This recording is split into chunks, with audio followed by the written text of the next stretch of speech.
చాలా విశేషమైనటువంటి మాసం అమ్మ ఇది. ఈ ధనుర్మాసపు యొక్క లక్షణాలు అంటే ఇంకా ధనురం నుంచి పూర్తిగా మకర సంక్రాంతి రాలేదు. ధనుర్మాసపు లక్షణాలు ఛాయలు అన్నీ ఉన్నాయి. ఈ ధనుర్మాసంలో వచ్చేటటువంటి ఈ ఏకాదశికి చాలా ప్రత్యేకమైనటువంటి మహాత్మ్యం ఉంది. వీళ్ళందరూ కూడా అక్కడ కూర్చొని పాసురాలు చదువుకుంటూ ఉంటారు కదా.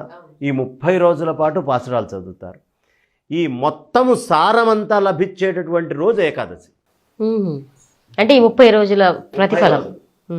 గోదాదేవి ఆవిడ చాలా అద్భుతంగా ఆవిడ యొక్క అనుష్ఠానం అన్నీ చేసుకుంటూ వెళ్ళిపోయిందిగా. ఈ ధనుర్మాసం చివరి రోజుకు వెళ్ళే ముందు వచ్చేటటువంటి ఏకాదశి. ఈరోజు స్వర్గంలో ఉండేటువంటి ద్వారాలు తెరుచుకుంటాయి.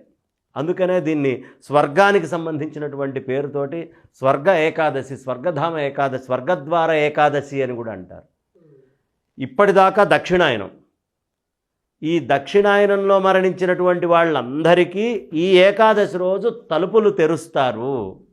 వాళ్ళందరూ ఇక్కడి నుంచి స్వామి యొక్క అనుగ్రహానికి లోపలికి వెళ్తారు అనేటటువంటిది ఒక సిద్ధాంతం. ఈ ఏకాదశి అయిపోతే రెండో విషయం, ఈ ఏకాదశిలో ప్రత్యేకత ఏమిటయ్యా అంటే ముక్కోటి ఏకాదశి.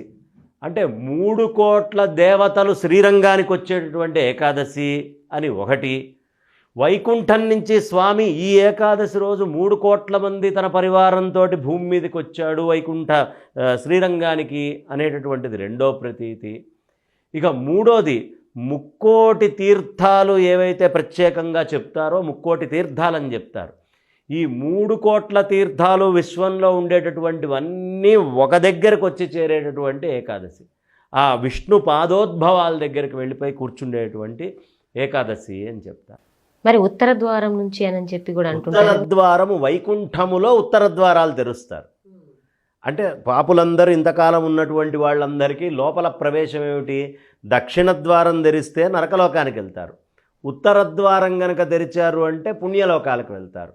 ఈ పుణ్యలోకాలకు వెళ్ళటానికి తెరుచుకునేటువంటి ద్వారం ఉత్తర ద్వారం కాబట్టి ఉత్తర ద్వార ద్వాదశి అంటారు. అదే యోగ సాధన చేసేటటువంటి వాళ్ళకి ఈ చక్రాలు పరమాత్మని చేరాలి అంటే శక్తిని చేరాలిగా.